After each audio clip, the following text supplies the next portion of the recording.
नमस्कार, मैं हूं संदीप चौधरी। आज सबसे बड़ा सवाल में हम बात करेंगे जनसंख्या की, आबादी की, पॉपुलेशन की। राजनीतिक गलियारों में अब चर्चा गर्म है, स्टूडियोज में, चैनल्स पर बहुत सारे तर्क गढ़े जा रहे हैं। आज इन्हीं की तह तक हम पहुंचेंगे। अब मैं आपसे सवाल पूछूं या आप मुझसे सवाल पूछें, जनसंख्या पर नियंत्रण होना चाहिए? बिल्कुल होना चाहिए।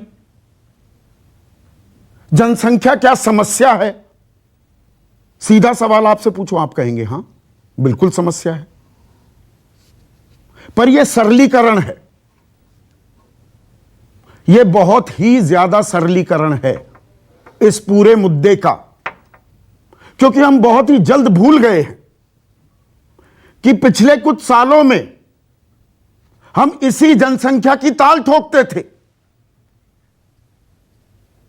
डेमोग्राफिक डिविडेंड कि जवान देश है, युवा देश है। 29 साल से कम उम्र के 58% लोग हैं इस देश में। मैं 35 साल का आंकड़ा नहीं बता रहा हूं आपको कि 65% जनसंख्या 35 साल से कम है। मैं 29 साल का आपको आंकड़ा दे रहा हूं। यह ताकत थी हमारी। अभी कुछ दिनों पहले तक दुनिया भर के देश भारत में निवेश करने को तैयार, आतुर। क्यों? क्योंकि हम एक बड़े बाजार हैं, 130 करोड़ लोग। इस बात को भी नजरअंदाज नहीं किया जा सकता। लेकिन बढ़ती जनसंख्या के चलते 2 करोड़ रोजगार देने के जो वादे किए जाते हैं वो पूरे नहीं होते। Too many hands, too many mouths to feed. यह एक समस्या है।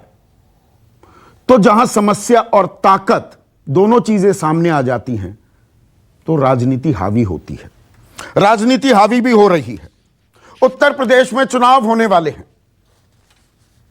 और चुनाव से पहले 19 जुलाई तक, आज से 6 दिन बाद तक एक रायशुमारी की जा रही है, एक खाका तैयार किया जा रहा है जनसंख्या नियंत्रण का।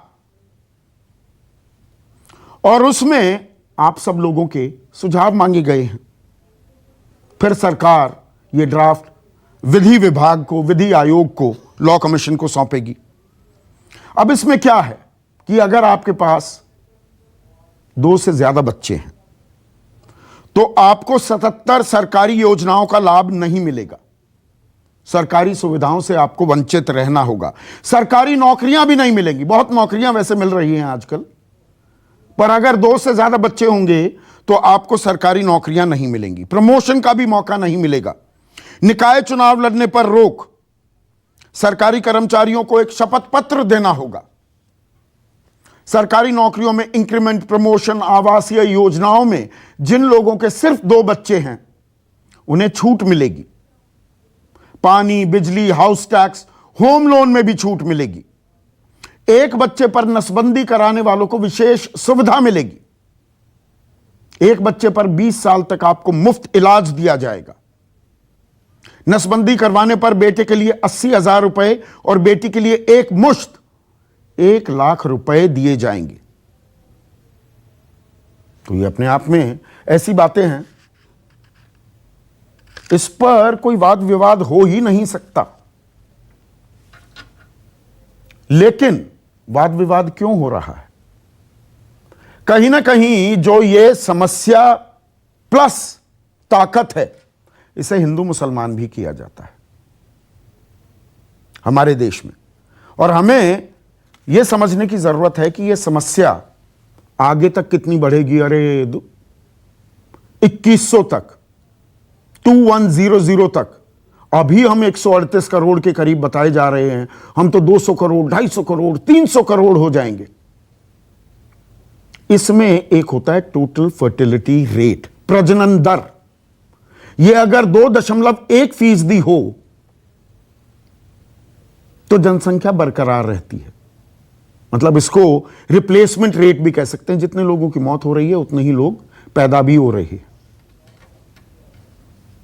अब थोड़े दूसरे मुल्कों का मुआयना किया जाए। जापान में 2017 में 12 करोड़ 80 लाख की जनसंख्या थी। 2100 तक यह घटकर 5 करोड़ 30 लाख रह जाएगी। बुजुर्गों का, बूढ़ों का मुल्क बन चुका है जापान। इटली की आबादी 6 करोड़ 10 लाख 2017 में, और 83 साल बाद यह रह जाएगी 2 करोड़ 80 लाख। ऐसे बहुत सारे उदाहरण हैं, लेकिन चीन की बड़ी चर्चा होती है। चीन ने 1979 में 1 चाइल्ड नॉर्म, एक ही बच्चा आप पैदा कर सकते हैं, इसकी शुरुआत की, और इसके चलते उनकी जो जनसंख्या है लगभग 40 करोड़ कम रही। 40 करोड़ जो बच्चे पैदा हो सकते थे वो नहीं हुए। मैं चीन गया हूं, वहां रहा मैं 45 दिन। शाम को 5 बजे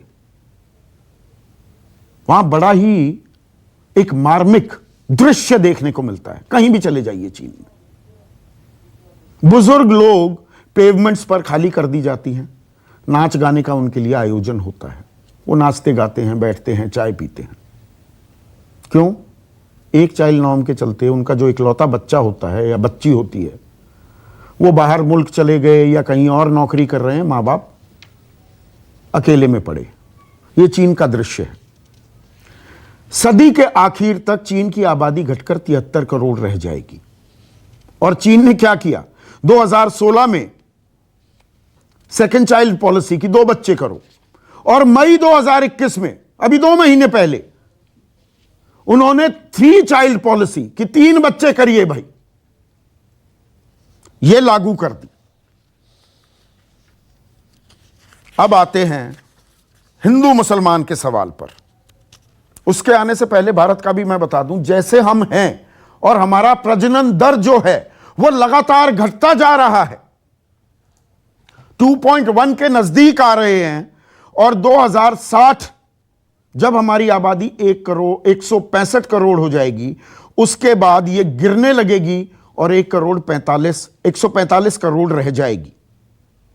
जिस रफ्तार से हम चल रहे हैं, और जो ये कानून लाया जा रहा है, इसमें 83% हिंदुओं पर असर पड़ेगा। 83% परिवार वो हिंदू के होंगे। क्यों? अब यह समझने की जरूरत है।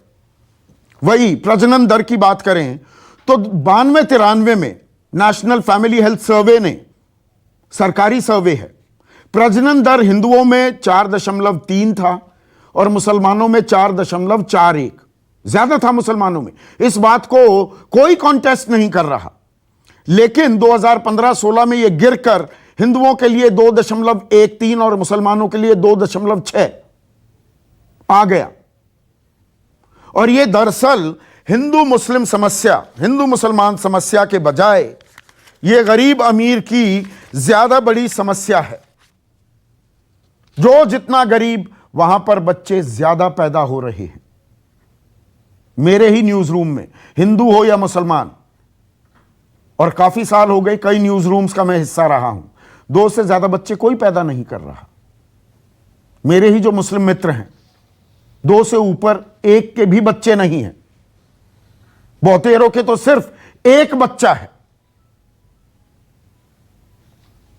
तो हिंदू मुसलमान करके क्या एक समस्या प्लस ताकत का कोई हम समाधान निकाल पाएंगे? और इसी में बिहार के मुख्यमंत्री नीतीश कुमार ने एक बहुत ही अहम और तार्किक बयान दिया है। उनका बयान सुनिए, और सरकार के मंत्री गिरिराज सिंह क्या कह रहे हैं उस पर भी एक नजर।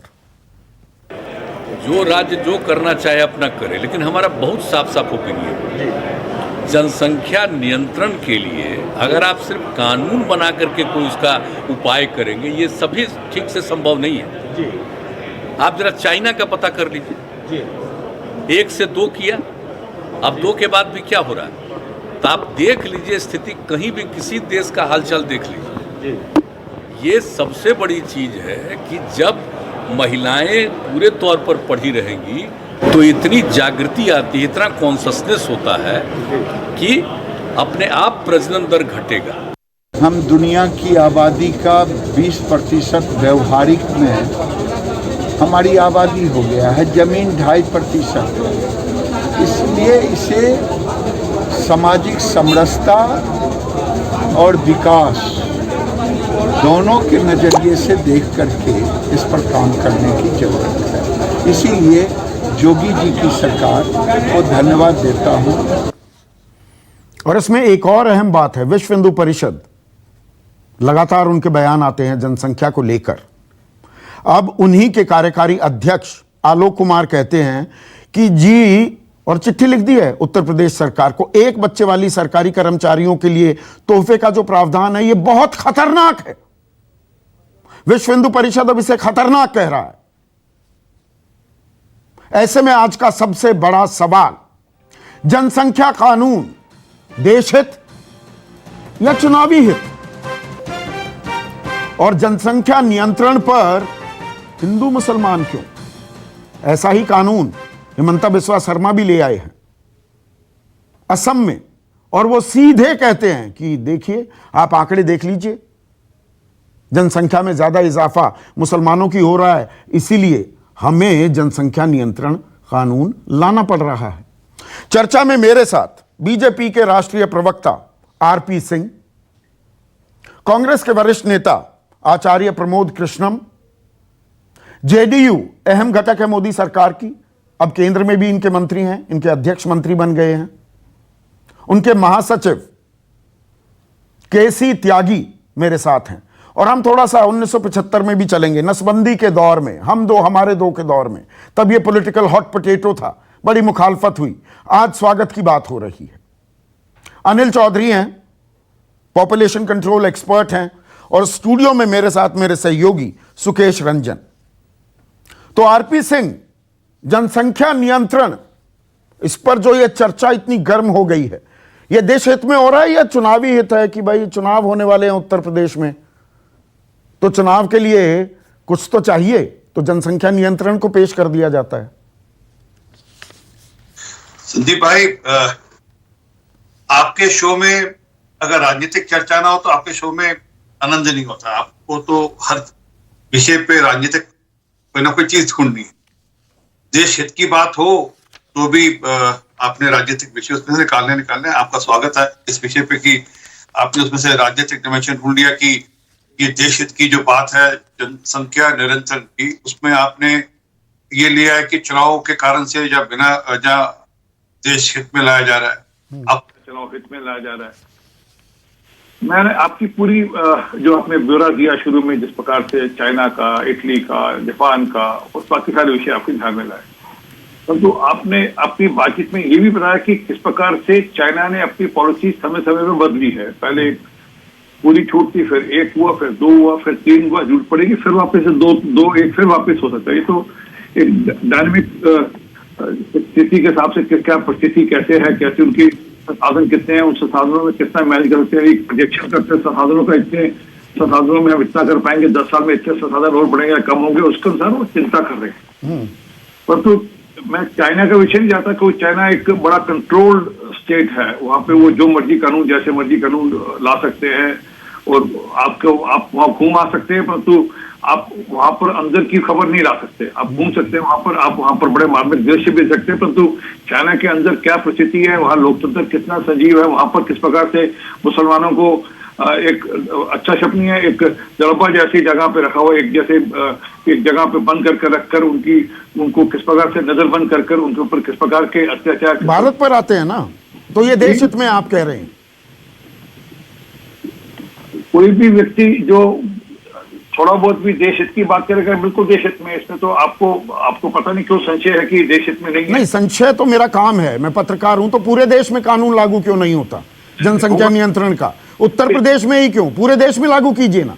मैं संजीव भाई, आपने हुआ है कि कहते हैं ना कि कई बार एक आपको टेस्ट ट्रायल करना पड़ता है, ये टेस्ट ट्रायल में ही चीजें आ रही है, आपके कई सारे अच्छे सुझाव आ जाएंगे, आपके कई सारे अच्छे सुझाव आ जाएंगे। इस बहाने से देश में कई सारे नेता है जो उसको सांप्रदायिक चश्मे से देख रहे हैं, आप इसको राजनीतिक चश्मे से देख रहे हैं। हर आदमी को अपना अपना इसके डायमेंशंस नहीं, देश में एक बड़ी समस्या है, संसाधनों पर दबाव पड़ रहा है, रोजगार, आप 2 करोड़ रोजगार हर साल दे नहीं पा रहे, तो पूरे देश में लागू होनी चाहिए जनसंख्या नीति। मैंने कहा ना कि संजीव भाई, मैं तो जितने आपके विषय को राजनीतिक डायमेंशन आपके उनका भी स्वागत करता हूँ, जो उसको सामुदायिक डायमेंशन देख रहे हैं उनका भी स्वागत करता हूँ। एटलीस्ट चीजें निकल कर तो आ रही हैं, निकल बाहर आ रही हैं, दलों की स्थितियां स्पष्ट हो रही हैं, किस दल का क्या स्टैंड है, क्या दल क्या कहता है। नहीं, उत्तर प्रदेश में जनसंख्या समस्या है, बाकी देश में नहीं है, इससे संकेत तो ये जा रहा है। महाराष्ट्र में कानून है या नहीं, ये बता दीजिए मेरे को। उड़ीसा में बिल्कुल है। उड़ीसा में कानून है? क्या कानून है? अब कानून देखिए, कानून कह देना और कानून के बारे में ना बताना, फिर ये ज्यादती हो जाती है। कानून क्या है? महाराष्ट्र में है कि पंचायत और नगर पालिका के चुनाव आप नहीं लड़ सकते। जी, आगे चलिए। मैं हाँ बताइए, मेरे पास मैं पूरी, आपको मालूम है पूरी रिसर्च करके बैठता हूँ। सर मैं भी आपके डिबेट पे आता हूँ, तो मैं तो मानता हूँ कि आपकी डिबेट पे आ जाए, और मैं भी पूरी रिसर्च कर आता हूँ। मुझे पता है आपके क्या मुद्दे, उनके जवाब भी मैं लेकर आता हूँ। हाँ। इसलिए कर्नाटका में, उड़ीसा में, उत्तराखंड में, महाराष्ट्र में, गुजरात में, तेलंगाना में, हाँ तो क्या कि भाई नगर पालिका चुनाव नहीं लड़ पाएंगे, तो सांसद का लड़ेंगे, विधायक का लड़ेंगे, सरकारी नौकरी मिलेंगी, बाकी सब होगा। जी, तो अलग अलग राज्यों ने समय अनुसार 1994 से लेकर अब तक अलग अलग राज्यों ने अलग अलग प्रकार के कानून अपने अनुसार बनाए हैं जी। कुछ राज्यों में उसका लाभ मिला, कुछ में राज्यों में उनका लाभ नहीं मिला। वो अपने द्वारा से रिकंसिडर भी करेंगे। तो इसीलिए कभी सरकार ने जरूरत नहीं समझी कि पूरे देश में जनसंख्या नियंत्रण कानून हो। उसके कारण पता है क्या है? पिछले साल दिसंबर 2020 में आप ही के सहयोगी हैं अश्वनी उपाध्याय जनहित याचिका दाखिल की थी सुप्रीम कोर्ट में कि जनसंख्या नियंत्रण के लिए देश भर में एक कानून लाया जाए। सरकार ने एक हलफनामा दाखिल किया, under secretary in the union health ministry family planning division. हलफनामा क्या दिया?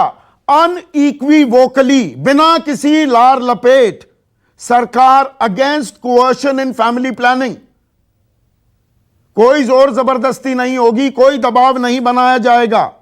Couples on average do not want more than 2 children. दंपति इस देश में 2 से ज्यादा बच्चे वैसे भी नहीं चाहते हैं। साथ ही उन्होंने बताया सरकार का कि लगातार गिरावट आ रही है टोटल फर्टिलिटी रेट, जिस प्रजनन दर की मैंने बात की। 36 स्टेट और यूनियन टेरिटरीज, 28 और 8 मिला लो तो 36 में से 25 में जो टोटल फर्टिलिटी रेट है वो 2.1 के टारगेट पर आ गई है। यानी कि जनसंख्या वहां पर वृद्धि नहीं होगी, जितने लोग मर रहे हैं उतने ही लोग पैदा होंगे।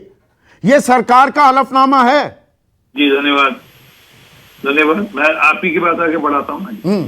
ये जो यूपी का जो कानून आया, जो दस्तावेज आया है, आपने तो बहुत ध्यान से पढ़ा है, उसमें कहां पर कोर्जन है? कोर्जन कहां पर है?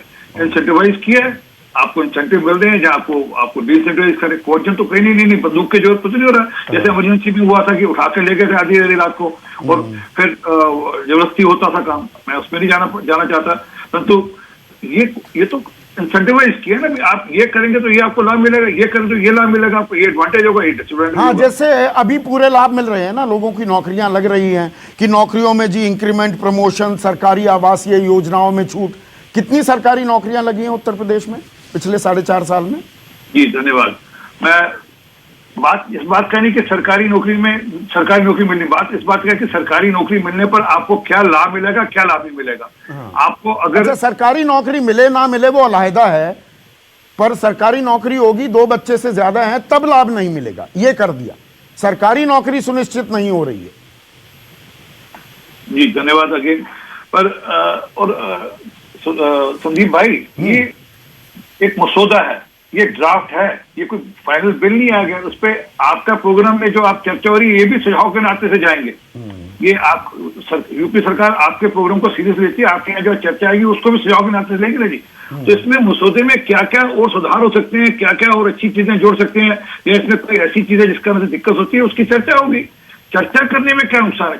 चर्चा करने में कोई नुकसान नहीं। और मैं तो, आप आए हैं और हम चर्चा ही कर रहे हैं, आप ही के सहयोगी हैं केसी त्यागी साहब। अंग्रेजी में एक कहावत है, missing the woods for the trees, मतलब जंगल से भटक गए पेड़ खोजने के चक्कर में। जनसंख्या नियंत्रण बिल्कुल जरूरी है, मैं 100% सहमत हूं आरपी सिंह के साथ, लेकिन यह हमारी एक ताकत भी थी। यह जनसंख्या का जो बिगुल बजाया जा रहा है, यह तो हमारी ताकत थी कुछ दिनों पहले तक। आज ये समस्या हो गई तो आर्थिक मोर्चे पर जो समस्याएं खड़ी हो गई हैं उनका हल नहीं निकल रहा, तो जी जनसंख्या को ब्लेम कर दो, जनसंख्या है बड़ी समस्या, पहले इससे निपटे तभी तो देश विकास करेगा। क्या ये हो रहा है?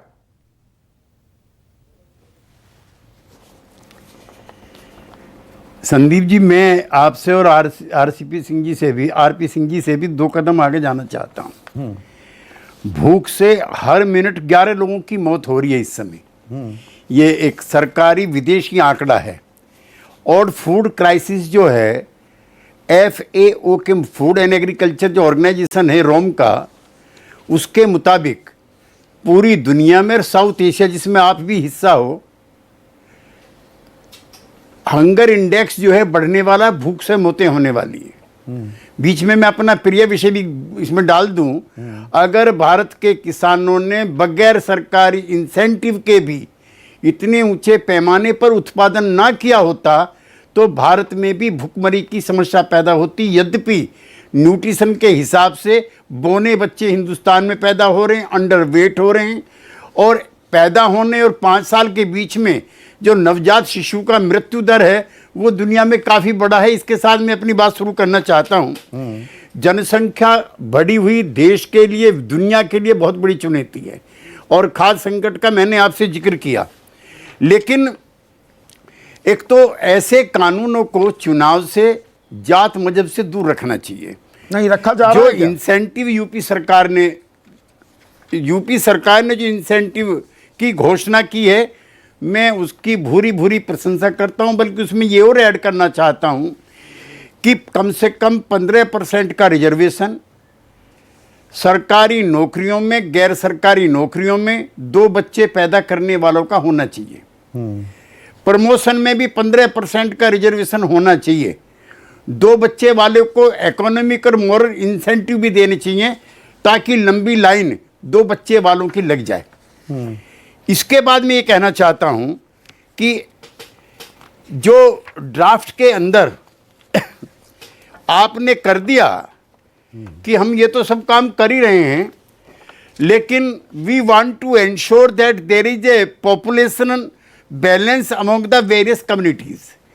तो भाई भगवान के लिए इस तरह के चर्चे और इस तरह की अफवाहें ना फैलें तो ज़्यादा। मेरे पास एक लिस्ट है, मैं अपने मित्र आरपी सिंह जी को भी बताना चाहता हूं कि 20% से ज़्यादा मुस्लिम आबादी वाले जो राज्य हैं, इसमें लक्षद्वीप है जिसमें 96% आबादी है और प्रजनन दर जो है 1.4 है। दूसरा कश्मीर है, जम्मू कश्मीर, जिसमें 68% मुस्लिम है, प्रजनन दर 1.4 है। आसाम, जिसमें आपकी और हमारी भी हमदर्द सरकार है, वहाँ पे 34% मुस्लिम हैं, वह प्रजनन दर 1.7 है। पश्चिमी बंगाल अभी चुनाव हुए हैं, 27% मुस्लिम हैं, प्रजनन दर 1.6 है। केरला अगेन 26% मुस्लिम हैं, प्रजनन दर 1.6 है। और उत्तर प्रदेश जहाँ 20% मुस्लिम हैं, प्रजनन दर 2.4%, 2.7। और जो नेशनल 2.4 नहीं, इसमें 2.7 है मेरे पास आंकड़े हैं। आंकड़ा।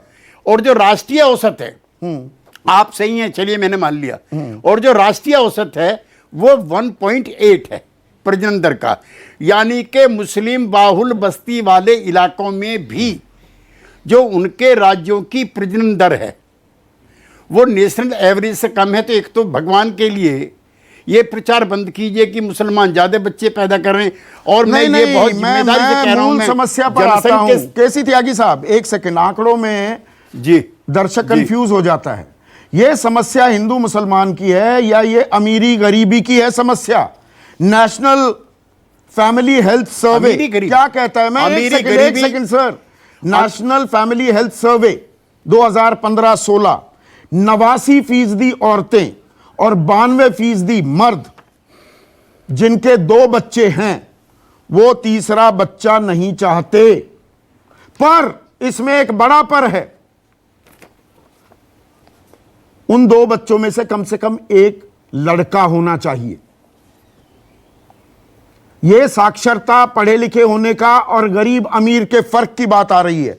टोटल फर्टिलिटी रेट जो सबसे गरीब तबका है, प्रजनन दर की बात हो रही है 3.2। यानी कि 3.25 बच्चे कम से कम पैदा कर रहे हैं गरीब तबका, उनसे थोड़ा सा ऊपर lower middle class 2.5, middle class 2.1, upper middle class 1.8 और जो संभ्रांत अल्ट्रा रिच वर्ग है 1.5। यह समस्या साक्षरता, पढ़ाई लिखाई और गरीबी अमीरी की ज्यादा है। इसको हम पर्दे के पीछे क्यों ढकेलने में लगे हुए हैं? असल बात पर हम मुद्दे पर चर्चा क्यों नहीं करते केसी त्यागी साहब? संदीप जी, मैं आपके आंकड़ों में एक और वृद्धि कर दूं कि सेंसस डाटा के मुताबिक 1921 में, अब से एग्जैक्ट 100 साल पहले, सिर्फ पॉपुलेशन कम हुई है। जब 2018 का फ्लू आया है उसमें इतने लोग मरे थे कि हिंदुस्तान के इतिहास में पहली बार हिंदुस्तान की आबादी कम हुई थी। और जिस समय आप मुझसे बात कर रहे हैं 100 साल में दूसरा मौका है जब जनसंख्या में सबसे ज्यादा गिरावट आई। बिल्कुल आई है, सही कह रहे हैं जब आप मेरे सामने बैठे, मैं आपके सामने बैठ रहा हूं। अच्छा, अब एक चीज और है जो यूपी का ड्राफ्ट है, आरपी सिंह जी, इसमें जो इंसेंटिव हैं उसकी हम समर्थन करते हैं, लेकिन हमने भी बिहार में किया था। आपकी हमारी साझा सरकार है, वहाँ 2 बच्चे वालों को प्राथमिकताएं हमने भी दी थी। लेकिन आप कह रहे हैं इसमें तो मैंने आधा दर्जन देख रहा हूँ मैं, जो इंसेंटिव है कैसे उससे डिबार किया जा रहा है, limit on ration, bar on contesting election to local body. भाई ये माफ़ करना, मुझे इसमें इमरजेंसी की स्मेल आ रही है। मेरे मित्र बैठे हैं, प्रमोद कृष्ण जी कांग्रेस के वरिष्ठ नेता हैं, मैं इमरजेंसी में जेल रहा हूं। और मैंने वो जो नसबंदी अभियान है, अब इस देश के अंदर होता क्या है, आपकी सरकार तो ठीक करेगी, अब उसको कोटा मिलेगा डीएम को, और फिर डीएम तहसीलदार को देगा, और फिर दरोगा बुला करके जो है जबरदस्ती ये काम करेंगे। तो पैसे दिए जा रहे हैं ना, नसबंदी का जिक्र है। एक बच्चा करोगे 80,000 रुपए लड़के के लिए, एक लड़की के लिए 1 लाख रुपए दिए जाएंगे। वो इंसेंटिव तो दिया जा रहा है, कोटा तय किया जा रहा है। और दूसरा ये संदीप जी, जो इनका यूपी का ड्राफ्ट है वो सेंट्रल गवर्नमेंट का जो हलफनामा दिया गया है सुप्रीम कोर्ट में, जिसका आपने जिक्र किया है, उसके खिलाफ है। उसके खिलाफ है। एक मिनट, आचार्य प्रमोद कृष्णम, कि आपकी सरकार इमरजेंसी के दौरान, इमरजेंसी का क्योंकि जिक्र कर दिया, वो नसबंदी चली और इतना बड़ा राजनीतिक मुद्दा वो बना था कि जी नसबंदी करा रहे हैं, और उससे उबरने में काफी वक्त लग गया था। और आजकल तो जनसंख्या नियंत्रण की बात हो तो कांग्रेस अपने आधिकारिक प्रवक्ता देने से भी भागने लगती है। यह ऐसा राजनीतिक मुद्दा है, असल में तो यह राजनीतिक मुद्दा है ना।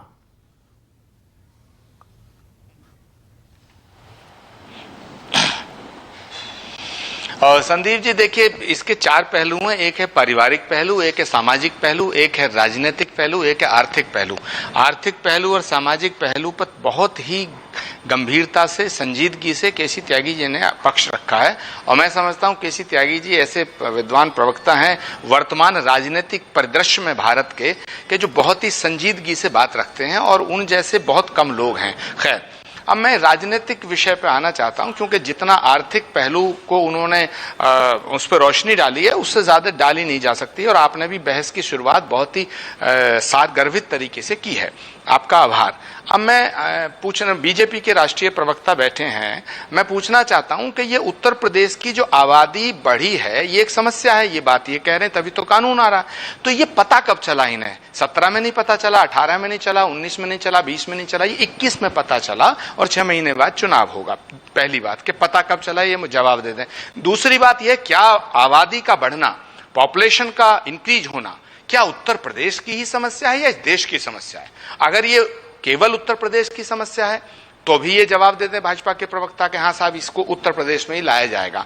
और अगर ये देश की समस्या है, जो मैं समझता हूं, मोटी मोटा मैं गांव का आदमी हूं और कम पढ़ा लिखा भी हूं, मैं जो जानता हूं, मुझे लगता है कि आबादी बढ़ना एक देश की समस्या है, तो फिर राष्ट्रीय स्तर पर कानून क्यों नहीं लाते? आप केवल उत्तर प्रदेश में कानून लाना चाहते हैं, जैसा केसी त्यागी जी ने बताया और संदीप जी आपने भी बताया कि एफिडेविट दिया है गवर्नमेंट ऑफ इंडिया ने कि हम ऐसा कोई कानून जबरदस्ती थोपना नहीं चाहते। अभी एक और बयान आ गया है, साध्वी प्रज्ञा ठाकुर का बयान आ गया हमारा है जहां तक ताल्लुक कि खुदा ने दिया है मुंह तो खाने को भी देगा। ये देखिए फिर हिंदू मुसलमान बनाया जा रहा है कि सिर्फ मुसलमानों की जनसंख्या यहां बढ़ रही है, खुदा ने दिया है मुंह तो खाने को भी देगा। और यहां पर ये आंकड़ा, ये मेरा बनाया हुआ आंकड़ा नहीं है, 83% इस कानून का असर हिंदू परिवारों पर होने वाला है।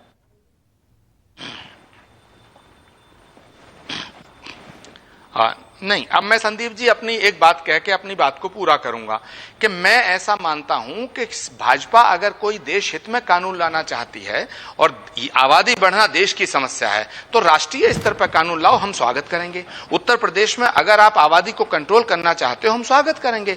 लेकिन मैं ये कहना चाहता हूं कि 1975 में जब इंदिरा जी प्राइम मिनिस्टर थी वो भी हम दो हमारे दो और छोटा परिवार सुखी परिवार का नारा लेके आई थी।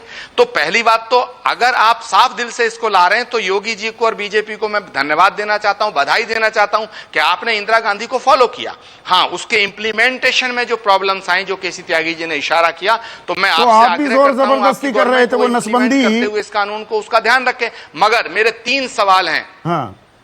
मेरे 3 सवाल हैं संदीप जी, जो राष्ट्रीय प्रवक्ता भाजपा जवाब दें। पहला, क्या ये सिर्फ उत्तर प्रदेश की समस्या है? क्या ये देश की समस्या है? और अगर ये देश की समस्या है तो हम इसका स्वागत करते हैं, आप राष्ट्रीय स्तर पे जनसंख्या नियंत्रण कानून लाइए। अनिल चौधरी, मुझे एक चीज बताइए, जो मैं ये आंकड़े यहां पर 2 आंकड़े पेश करना चाहूंगा देशवासियों के सामने। जो केसी त्यागी कह रहे थे ना, 100 साल में पहली बार ऐसा हुआ है कि हमारी जनसंख्या में वृद्धि दर नहीं बल्कि उसमें कमी आई है।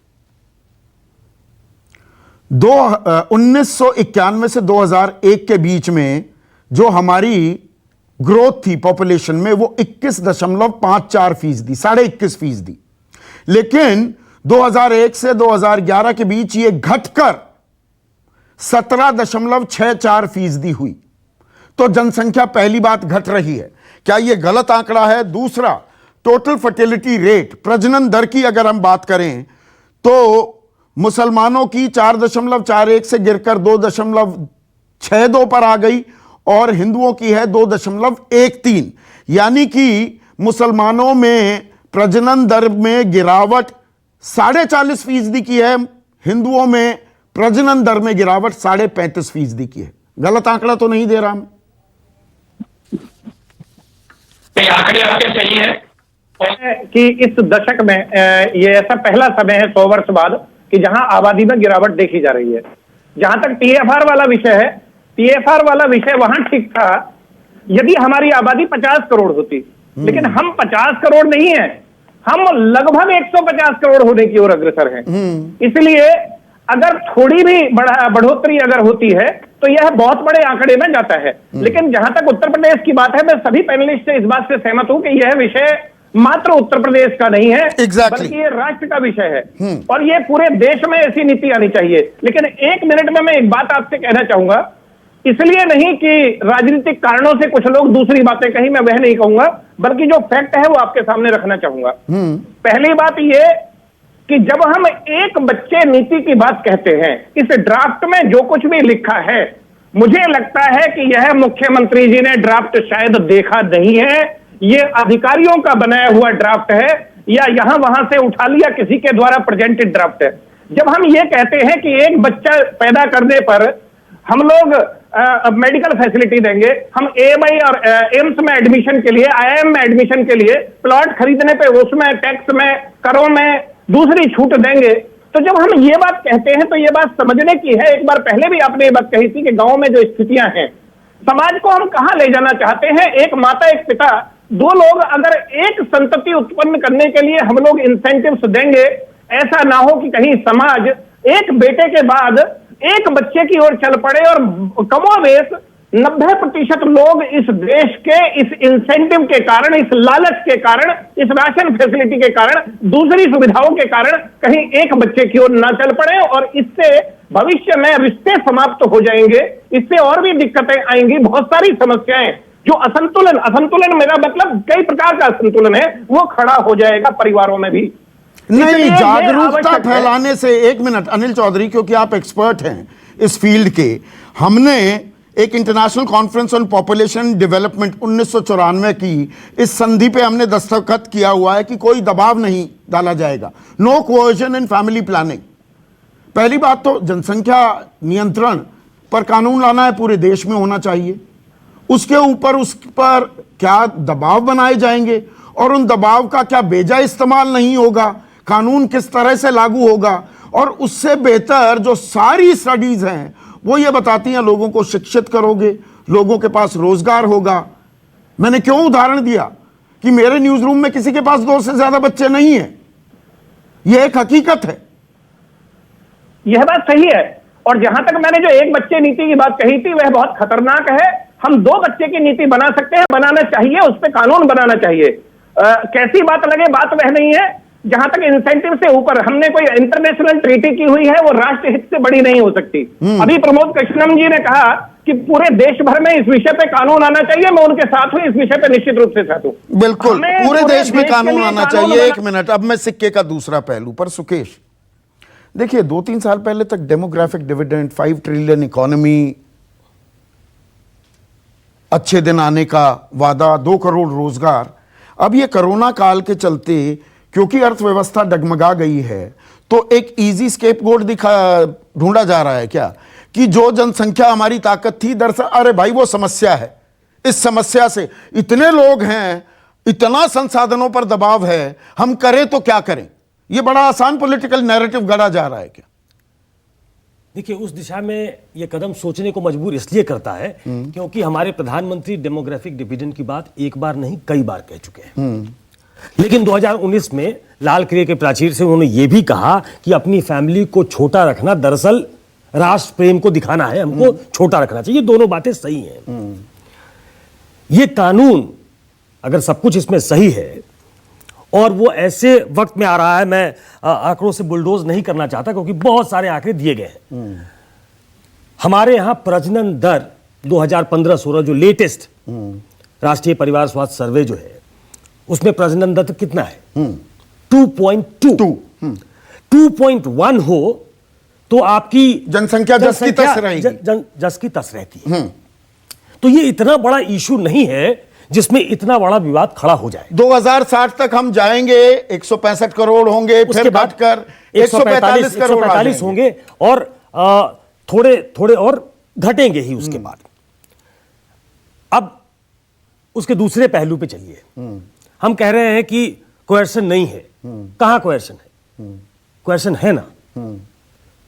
अगर आप इंसेंटिवाइज इस तरीके से करेंगे और हम कोएर्शन नहीं करेंगे, ये आपने कहा कि हमने जो इंटरनेशनल ट्रीटी की है उसमें कहा है। अब अगर एक बच्चे वाले को आप इंसेंटिवाइज करते हैं तो एक तरीके से जिन्होंने 2 बच्चे पैदा किया है उन पे वो चाबुक चलाना ही होगा और वो हमारे लिए ठीक नहीं है। क्यों शक होता है कि ये हिंदू मुसलमान इसमें क्यों किया जा रहा है? वो इसलिए किया जा रहा है, इसलिए सोचा जा रहा है, शक इसलिए होता है क्योंकि असम में ये कानून आया है। असम के मुख्यमंत्री हैं हेमंत बिस्वा शर्मा। उन्होंने कहा कि देखिए हिंदू मुसलमान कैसे होता है कि हमने जब आंकड़े देखे हैं तो जो प्रजनन दर है मुसलमानों में वो 29% के रेट से बढ़ रहा है जबकि हिंदुओं में 10% के रेट से बढ़ रहा है। तो एक तरीके से एक समुदाय विशेष की तरफ उनका इशारा साफ तौर पे है कि वो दरअसल ज्यादा प्रज्ञा कह रही है ना, खुदा ने मुंह दिया है तो खाने को भी देगा। साध्वी प्रज्ञा तो गांधी जी के बारे में भी कह चुके हैं और प्रधानमंत्री उनको कभी माफ नहीं करेंगे, प्रधानमंत्री ये भी कह चुके हैं। तो चलिए उन पे 370 लागू है। हाँ, वो कुछ भी कहती है, उनसे एक्सप्लेनेशन पूछती है बीजेपी, उसके बाद उनको छोड़ देती है। मैं एक सूबे के मुख्यमंत्री के बारे में कह रहा हूं कि वो कहते हैं कि मुसलमान ज्यादा बच्चे पैदा कर रहे हैं और इसलिए शायद इस कानून की जरूरत है। ये साफ तौर पे उनके बयान से झलकता है, स्टेटेड पोजीशन है। अगर सब कुछ ठीक है तो जिनके साथ 15 साल से सरकार चला रहे हैं केसी त्यागी जी के नेता नीतीश कुमार, वो क्यों कह रहे हैं भाई कि ये कोई समस्या का समाधान नहीं है?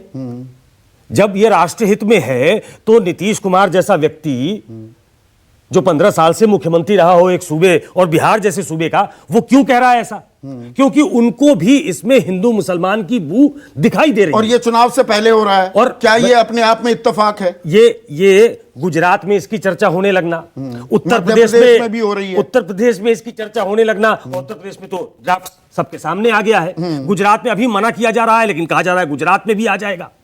मध्य प्रदेश में एमएलए लिख के दे रहे हैं। तो जब सर्कमस्टांशियल एविडेंस इस केस को बिल्ड करता है कि कहीं ना कहीं इसको हिंदू मुसलमान बनाने की कोशिश हो रही है, नहीं तो ये इतनी बड़ी समस्या नहीं है कि हमारा डेमोग्राफिक डिविडेंड कल तक जो हमको दिख रहा था वो इतनी बड़ी समस्या हो जाए कि इस पे इतना बड़ा चाबुक चलाने की जरूरत हो।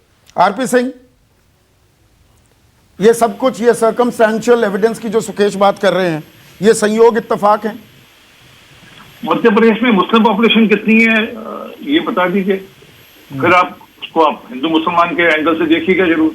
गुजरात में परसेंटेज मुस्लिम पॉपुलेशन कितनी है, फिर उसको हिंदू मुसलमान के एंगल से देखिएगा। क्या कि मैंने कहा ना शुरू में, या तो राजनीति या सांप्रदायिक, कुछ चीजें देश हित में, मैं उस पर भी रहूंगा कि इसका जो आप बेनिफिट की बात कर रहे हैं कि हमारे लिए एक पॉपुलेशन एक बेनिफिट है, वो उस पर भी आ रहा हूँ, परंतु हर चीज को सांप्रदायिक या राजनीतिक से, देश हित में या देश के प्रोग्रेस में जो चीजें हो रही हैं उसको भी उसी एंगल से देखना, उसी चीज में देखना। तो पूरे देश पे लागू कीजिए ना एक जनसंख्या नीति। मैं आपकी मैंने एक एक पॉइंट से लिखे, मैंने आपको एक एक पॉइंट उत्तर दूंगा। बिल्कुल, धन्यवाद सर। जहां तक पूरे देश की, मैं इसी बात का कर देता हूँ, पहले तो पूरे देश की बात है। मैंने अभी आपको कराया ना कि कई सारे राज्यों ने इसको ऑलरेडी किया है। एक ड्राफ्ट बिल ये भी लेकर आए हैं अपनी तरफ से, उत्तर प्रदेश की सरकार, हमारी योगी जी की सरकार लेकर आई है। उसको सांप्रदायिक एक्शन में देखिए। और आपने अभी साध्वी प्रज्ञा बता दी, आपने सपा के जो सांसद है शफीकू रहमान, क्या कहा उन्होंने, उनका बयान भी बता दी ना आपको। एक ही तरफ दिखता है ना, वही तो कह रहा हूँ, आपका भी चश्मा एक ही तरफ चलता है। अच्छा, मेरा चश्मा एक ही तरफ चलता है। उनका बयान है कि ये इलेक्शन प्रोपेगेंडा है और मुसलमानों के खिलाफ साजिश है। ये बयान की बात कर रहे हैं? कौन से बयान की बात कर रहे हैं? साध्वी प्रज्ञा का आपको बयान दिखा, पर आपको रहमान साहब का बयान, रहमान साहब का ही तो बयान बोल रहा हूँ, शफीकुर रहमान बर्क, वो कह रहे हैं साजिश है, ये इलेक्शन प्रोपेगेंडा है। नहीं, वो ये भी कह रहे हैं कि अल्लाह देगा। वो उनका बयान पूरा सुना दीजिए, मैं भेज दूंगा आपको भी, मेरे पास है बयान। हाँ। जिसको अल्लाह ने पैदा किया उसको अल्लाह देगा, ये उनका भी बयान है, जिसको ये आपको भेज देता हूँ मैं आपको। कोई जब आप कह रहे तो मुझे लगा शायद आप तो दोनों बयान गलत हैं। बिल्कुल अच्छा किया आपने पॉइंट आउट किया, पर मेरा सवाल ये है, अब सलमान खुर्शीद का भी बयान, अब बयानों की बात हो ही रही है, वो कह रहे हैं जितने ये राजनेता हैं, जो लोग आप कानून बनाते हैं, आप सबको बताइए आपके कितने बच्चे हैं। उन्होंने तो आगे भी कहा जा रहा, वो भी बता दीजिए। हाँ, वो कहते हैं, हाँ सारा बताते हैं ना, क्या इसमें कोई चोरी छिपा है? पूरा दूंगा आपको। हाँ पूरा बताइए ना, बताइए। पहले आप बताइए ना कि उन्होंने कहा कि इलेक्टमेंट बच्चे कितने हैं। हाँ, ये किसी राजनीतिक अब ये आप बात को पकड़ रहे हैं, वो आपको राजनीति करनी है। क्या सारे राजनेताओं को बताना चाहिए उनके कितने बच्चे हैं? संदीप चौधरी, बच्चे आपके भी, बच्चे मेरे भी हैं। हमारा तो एक बच्चा है, मैं तो यूपी में रहता हूँ, मेरे को तो बहुत इंसेंटिव मिलने वाले हैं। एक लड़का है, मेरे को तो सारे इंसेंटिव मिलेंगे। संदीप भाई एक मिनट, बच्चे मेरे ही, बच्चे आपके भी। मैं राजनीति में काम करता हूँ, आप मीडिया की दुनिया में काम करते हैं। कल आपसे पूछा कि आपके बच्चे लेजिस्लेट है इलेजिमेट है, या मुझसे पूछा कि बच्चे लेजिस्लेट है, तो क्या जवाब मिलेगा उसका? क्या देना चाहिए जवाब ऐसे व्यक्ति को? ये कोई किसी राजनेता का बयान है? आपने अच्छा ट्विस्ट किया है। बात ये है कि क्या राजनेताओं को बताना चाहिए उनके कितने बच्चे हैं? कब तक जा सकते हैं, किस नाली के किस स्तर तक गिर सकते हैं व्यक्ति, ये दिवालियापन किस तक जा सकते हैं, ये दिखा रहा है, ये बयान ये दिखा रहा है। और इसी प्रकार ये जो लोग इसको सांप्रदायिक जन्म दे रहे हैं, ये दिखा रहा है कि उनका दिवालियापन है। अच्छा, साध्वी प्रज्ञा का बयान क्या दिखा रहा है? मैं कह रहा हूँ सबके लिए, मैंने साध्वी प्रज्ञा के लिए भी लागू है ना? सबके लिए लागू होता है। जो भी इस प्रकार का बयान इस विषय पे देगा, जो देश हित में, बिल्कुल जायज बात कही, जायज बात कही। खास कर सलमान खुर्शीद का आपका इस्तकबाल है इस बात को लेकर। अब केसी त्यागी स्क्रीन पर, क्योंकि बहुत कम वक्त बचा है। अब केसी त्यागी साहब, मैं दर्शकों के साथ एक अपना पर्सनल एक्सपीरियंस साझा करना चाहूँगा। हम दोनों एक ही इलाके से आते हैं। मैं मेरठ गया हुआ था, 3 हफ्ते पहले की बात है। मेरठ से मैं बड़ौत की तरफ जाने लगा। नया गांव है, एक गांव आप गए होंगे। वहाँ पे किसी को पता लग गया, उन्होंने कहा कि अरे संदीप आइए, थोड़ा नाश्ता पानी करेंगे आपके साथ। तो मैं गया, और आपके मुंह में पानी भी आ जाएगा त्यागी साहब। वो जो गोचनी की रोटी थी, वो आले हाथों की, मतलब गीले हाथ की जो रोटी बनती है गोचनी की, वो गोचनी की रोटी बनाई गई और खूब सारा डट के मक्खन दिया गया, और हरी चटनी थी दो तरह की, दो ढाल की निकल गया, मतलब वहीं की भाषा आ गई क्या एकदम, बात। वहीं का हूं मैं। तो जी रोटी खा ली मैंने, तो ऊपर दादी बैठी थी, मैंने कहा जाऊं जी इनसे मिल लूं, वो मिलना भी चाह रही थी। मैं गया, मैं कहा दादी पुचकार दे, पुचकार दिया। फिर थोड़ी बात होने लगी, उसके बाद मेरे से कहती हैं कि भाई यूं तो बता तेरे कितने बालक। माँ जी एक ही है। बोले अरे नाश करेगा, एक का बालक है तेरा? अरे ये मुसलमान इतने पैदा करने लाग रहे। मैंने कहा दादी तू कितनी बाण थी तुम? अगर हम तो 6 थी यार भाई। मैंने कहा 3। उन्होंने कहा 3। माँ 9 थे थारे, तो थारा कौन सा नुकसान हो गया? अरे इब तेरे बालका के, तेरे पोता के कितने बालक हैं? वे भी तेरी डाला 1-2 करे हैं। तो ये क्या खामखा एक नैरेटिव बनाया जा रहा है, समस्या कुछ और है और कारण कुछ और बताए जा रहे हैं क्या केसी त्यागी साहब? देखिए संदीप जी, जब गांव में कोई भी बहू आती है शादी के बाद और किसी बुजुर्ग महिला के, जिसका आपका जिक्र कर रहे हैं, उसके चरण स्पर्श करती है, तो उसका पहला आशीर्वाद होता है दूधो नहाओ और पूतो फलो। तो हमारा जो इंडियन सोसाइटी की जो मेंटलिटी है, एक तो बेबी बॉय होना चाहिए और ढेर सारे बच्चे होने चाहिए, ये पुरानी मान्यताएं गांव की चली आ रही हैं। दुनिया बदल रही है और आरपी सिंह जी की मैं इस बात से एग्री करता हूं। इनके तर्कों को खुराक देते हैं शफीकुर रहमान बर्क, मिस्टर ओवैसी और कुछ ऐसे और नेता बड़ बोले जो हर चीज में विश्व हिंदू परिषद की तर्ज पर, विश्व हिंदू परिषद भी यही काम करता है, मुसलमानों की संख्या बढ़ रही है, अल्पसंख्यक कितने हो जाएंगे, हिंदू माइनॉरिटी में हो जाएंगे, न हिंदू माइनॉरिटी में होंगे कई सौ साल तक, न मुसलमान मेजोरिटी में होंगे, लेकिन जो सामंजस्य है, जो ताना बाना है समाज का, वो कमज़ोर पड़ेगा, टूटेगा, देश की एकता कमज़ोर होगी। देश पे जब संकट आएगा तो 150 करोड़ के 150 करोड़ आदमी हमारी सेना के साथ खड़े हों, मुल्क के साथ खड़े हों, ऐसे प्रयास करने चाहिए।